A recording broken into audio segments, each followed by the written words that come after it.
الرحمن الرحيم رب اشرح لي صدري ويسر لي أمري واحلل عقدة من لساني يفقهوا قولي رب زدني علما رب زدني علما رب زدني علما۔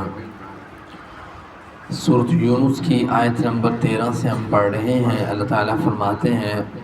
وَلَقَدْ أَهْلَكْنَا الْقُرُونَ، اور یقیناً ہم نے ہلاک کی بستیاں من قبلکم، تم سے پہلے، لما ظلموا، جنہوں نے ظلم کیا۔ اللہ تعالیٰ فرماتے ہیں کہ ہم نے آپ لوگوں سے پہلے، اے امت محمدیہ یعنی ہماری امت سے پہلے، کتنی ہی بستیوں کو اللہ تعالیٰ نے ہلاک کیا، کیونکہ انہوں نے اپنے اوپر ظلم کیا۔ اور سب سے عظیم ظلم اللہ تعالیٰ نے قرآن کریم میں سورۃ لقمان میں جناب لقمان کے ان الفاظ کو ذکر کیا ہے کہ ان الشرک لظلم عظیم، سب سے بڑا ظلم جو کیا جاتا ہے وہ شرک ہے۔ اب بات یہ ہے کہ اس کے علاوہ بھی قومیں ایسی ہیں جنہوں نے شرک کے ساتھ ساتھ اور بھی بہت سے ظلم کیے ہیں۔ ناپ تول میں کمی کا ظلم قوم شعیب ہے، اسی طریقے سے اگر قوم عاد اور قوم ثمود ہے، کبر کا اور تکبر کا ظلم، ٹھیک ہے، اس کے ساتھ ساتھ جو ظلم کیا انہوں نے۔ اسی طریقے سے اور بہت سی قومیں، قوم لوطی فعل کا ظلم، تو ایک پوری لسٹ ہے ایسی قوموں کی جو اللہ تعالیٰ نے قرآن کریم میں ذکر کی ہے۔ قوم نوح ہے تو بات نہ ماننے کا، نبی کی بات کو جھٹلانے کا ظلم بھی ساتھ ہے، شرک کا ظلم بھی ساتھ ہے۔ تو اللہ تعالیٰ نے یہ تمام کی تمام قوموں کو اللہ فرماتے ہیں میں نے ہلاک کر دیا۔ اگر امت محمدیہ صلی اللہ علیہ وسلم کو اللہ تعالیٰ نے کچھ بینیفٹ دیا ہے نا، کچھ کلو دیا ہے، تو اللہ کے رسول صلی اللہ علیہ وسلم کی دعاؤں کا بھی نتیجہ ہے۔ اسپیشلی اللہ علیہ وسلم دعا کیا کرتے تھے امت کے لیے کہ ایسے جیسے ساری امت ہی تباہ ہو جاتی ہیں ایسے نہ ہو۔ وَجَاءَتْهُمْ رُسُلُهُمْ بِالْبَيِّنَاتِ، آئے ان کے پاس ہمارے رسول بالبینات، واضح دلائل لے کے۔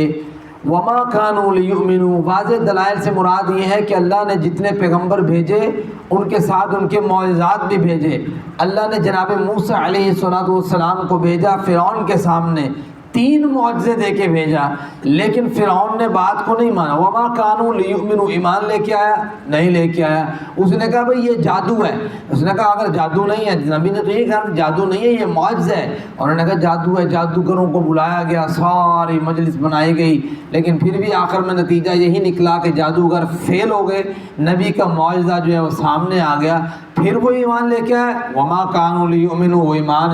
نہیں لے کے آیا۔ صالح کی قوم نے کہا سامنے سے اونٹنی نکل آئے، اونٹنی نکل آئی، معجزہ مل گیا نبی کو، لیکن جب معجزہ آ گیا ایمان لے کے آئے۔ وَمَا كَانُوا لِيُؤْمِنُوا، ایمان نہیں لے کے آئے۔ تو یہ چیز اللہ تعالیٰ فرما رہے ہیں کہ اسی طریقے سے اگر آپ بھی لوگ جو ہیں ایمان نہیں لے کے آئیں گے دنیا میں، نہیں تو آخرت میں اللہ کی پکڑ تو بڑی سخت ہے۔ وَمَا كَانُوا لِيُؤْمِنُوا كَذَلِكَ نَجْزِي الْقَوْمَ الْمُجْرِمِينَ، ہم مجرم قوم کو عذاب اسی طریقے سے دیا کرتے ہیں، جزا ہم اسی طریقے سے دیتے ہیں۔ ثُمَّ جَعَلْنَاكُمْ، دیکھیں جب ہم ایک قوم کو لے کے جاتے ہیں نا اس پہ عذاب آتا ہے، جیسے قوم نوح پوری کی پوری برباد کر دی گئی۔ اللہ فرماتے ہیں ثُمَّ جَعَلْنَاكُمْ، پھر ہم نے بنایا تمہیں خلائف الارض، اس کے بعد خلیفہ بنایا، جانشین بنایا زمین کا، لننظر کیف تعملون، تاکہ ہم دیکھیں تم کیسے عمل کرتے ہو۔ اب آپ لوگ تو خلیفہ ہیں نا، جانشین ہیں اپنے پہلے والوں کے،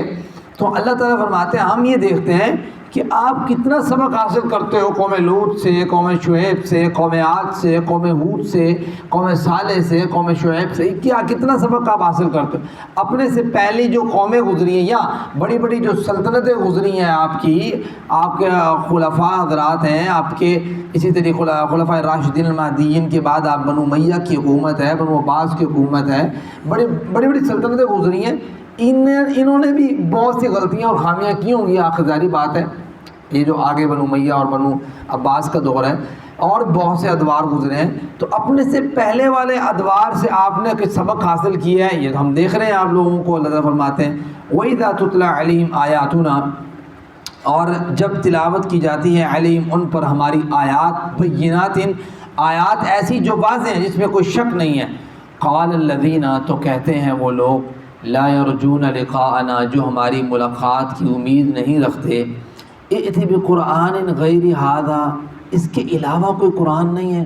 او بدل، یا تھوڑا تبدیل کر دیں۔ پتہ کیا معنی ہے اس کا؟ اس کا معنی سمجھے اردو میں، اس کا معنی یہ ہے کہ قاری صاحب کوئی بات بیان کر رہے ہوں قرآن کریم سے، یا عالم دین کوئی بات بیان کر رہا ہو، ہماری طبیعت پہ ناگزار گزرے، اور ہم کہ اس کے علاوہ کچھ نہیں ہے،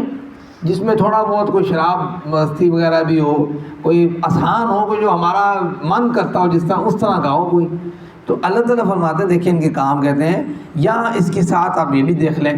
مشرک تھے نا، تو کہتے تھے یار ایسا کوئی نہیں ہے دین، یا ایسا کوئی قرآن نہیں نازل ہو سکتا، یہ اس کے علاوہ یا اسی کو تھوڑا تبدیل کر کے جو یہ بات کی دعوت دے کہ چلو لات کو بھی مان لیں، منات کو بھی مان لیں، عزا کو بھی مان لیں، فلاں کو دستگیر بھی مان لیں، فلاں کو کہیں یہ رزق دیتا ہے، فلاں بزرگ جو قبر میں ہے اس کو کہیں یار یہ بھی روئی جو ہے نا وہ ہماری حاجت پوری کرتا ہے۔ اللہ تعالیٰ نے قرآن کریم میں بھائی کہا ہے، قرآن کریم اس بات کا نام ہے کہ صرف توحید ہے تو آپ باقی چیزیں ہیں، نہیں ہے تو گئے بس۔ تو توحید اتنی پختہ تھی کہ یہ مشرکین جو ہے بار بار یہ بات کا مطالبہ کرتے تھے کہ بھائی اس کے علاوہ کوئی چیز نہیں ہے، تھوڑا سا جیسے قل یا ایھا الکافرون، کافروں نے کہا نا کہ بھائی اللہ کے رسول اگر ٹھیک ہے، اب مانا اللہ تعالیٰ سب کچھ کرتا ہے، لیکن ایسے کرتے ہیں کہ کچھ دن آپ ہمارے معبودوں کی عبادت کریں، کچھ دن ہم آپ کے معبودوں کی عبادت کریں گے، آپ کے رب کی عبادت کریں گے۔ اللہ تعالیٰ نے دو ٹوک الفاظ میں کہہ دیا، یا ایھا الکافرون، اے کافروں کی جماعت، لا اعبد ما تعبدون ولا انتم عابدون ما اعبد ولا انا عابد ما عبدتم ولا انتم عابدون ما اعبد لکم دینکم ولی دین، توڑا دین توڑے نال بھائی، ہمارا دین ہمارے ساتھ، ہم تمہارے معبودوں کی عبادت نہیں کر سکتے، سیدھی جو بات ہے، ٹھیک ہے۔ ہم کسی کو حاجت روا سمجھ سکتے اللہ کے علاوہ، ہم کسی کو مشکل کشا اللہ کے علاوہ سمجھ سکتے، ہم کہتے ہیں کہ جو شخص دنیا سے رخصت ہو گئے وہ آپ کو کچھ دے نہیں سکتا، ہاں آپ زندہ ہیں، اس وسیلے سے آپ یہ دے سکتے ہیں کہ آپ کے یاد 10 روپے 7 بھائی کو چاہیے یہ لیں، اس طرح دے سکتے ہیں، لیکن ایک شخص دنیا سے چلے گیا، آپ بعد میں بیٹھے کہتے ہیں فلاں بندہ بھیج یار کچھ ہے مینوں، تو بھیجنے کسی نے نہیں ہے۔ یہ سمجھ آ رہی ہے کہ یہ مشرکین کہتے تھے کہ اس کے علاوہ کوئی قرآن لے کے آئیں جو ہماری سمجھ میں آتا ہو، ہمارے کوئی بتوں کے مطابق ہو۔ قل ان سے کہہ دیجئے ما یکون لی، اللہ کے رسول آپ ان سے کہیے کہ بھائی ان ابدلہ، میں بدل دوں، میں کیسے بدل سکتا ہوں، من تلقائی نفسی، میں قرآن کریم کیسے بدل سکتا ہوں، میں تو بھائی اپنے نفس کی بات تھوڑا مانتا ہوں کہ میرا نفس یہ کہتا ہے، اللہ کے رسول صلی اللہ علیہ وسلم بھی یہ بات کہہ رہے ہیں کہ میرے لیے یہ ممکن نہیں ہے کہ میں بدل دوں قرآن کریم کو۔ ان اتبع الا ما یوحی الی، میں تو پیروی کرتا ہوں اس چیز کی جو رب مجھ پر وہی نازل کرتا ہے۔ انی اخاف ان عصیت ربی عذاب یوم عظیم، بے شک میں اپنے رب کی نافرمانی کروں، میں اس چیز سے بڑا ڈرتا ہوں کہ قیامت کے دن کا عذاب بہت بڑا عذاب ہے۔ قل، اے اللہ کے پیغمبر ان سے کہہ دیجئے، لو شاء اللہ، اگر اللہ چاہتا، ما تلوتہ علیکم، تو اسے میں تم پر پڑھتا بھی نہ۔ قرآن کریم میں اپنی طرف سے تھوڑا لے کے آیا ہوں، اگر اللہ چاہتا تو یہ قرآن میں تمہارے سامنے پڑھتا بھی نہ، ولا ادراکم، اور نہ میں تمہیں اس کی خبر دیتا کہ بھائی یہ قرآن ہے۔ 40 سال کا عرصہ میں نے تمہارے اندر گزارا ہے، تم خود کہتے ہو آپ جیسا ما جربناک الا صدقا، آپ جیسا سچا ہم نے بندہ نہیں دیکھا۔ اچھا میں نے اگر قرآن ابھی 40 سال بعد یہ گھٹنا، 40 سال کی عمر اتنی ساری میں نے کیوں گزارنی تھی؟ اپنی طرف سے میں نے لے کے، اللہ چاہتا تو میں تمہارا اس کا ادراک نہیں کر سکتا تھا میں۔ فقط لبثت فیکم عمرا من قبل، میں نے پوری عمر گزاری ہے آپ کے درمیان، آپ لوگ میرا لمحہ لمحہ جانتے ہیں کہ میں نے کبھی کسی بری جگہ پہ صحبت اختیار نہیں کی، میں کسی کسی ایسے مطلب میں نے اس طریقے سے کلام نہیں کیا جو قابل اعتراض ہو، میں نے کوئی ایسا کام نہیں کیا ناپ تول میں تجارت کرتا رہا ہوں آپ کے سامنے۔ افلا تعقلون، پھر تم عقل نہیں رکھتے، پھر کیسے الزام تراشی کرتے ہو؟ آخری آیت مبارکہ ہے، فمن اظلم ممن افترى على الله كذبا او كذب بآیاتی، ذرا سوچے اس شخص سے بڑا ظالم کون ہے جو افطرا باندھے، جھوٹ باندھے اللہ پر، او کذب بآیاتی، یا اس کی آیات کو جھٹلائے۔ ایک وہ شخص جو جھوٹ باندھے اللہ پر، کہے کہ یہ اللہ کی بات ہے، اس سے بڑا ظالم کون ہے؟ دوسرا وہ شخص جب اللہ کی بات آ جائے اس کو جھٹلائے، اس سے بڑا ظالم کون ہے؟ انہ لا یفلح المجرمون، مجرم لوگ کبھی فلاح نہیں پائیں گے۔ فلاح اصل میں کامیابی کو کہتے ہیں، اور اللہ کے ہاں کامیابی جب بھی ہوتی ہے تو وہ ایک کامیابی، دنیاوی کامیابی اللہ کے ہاں وہ کامیابی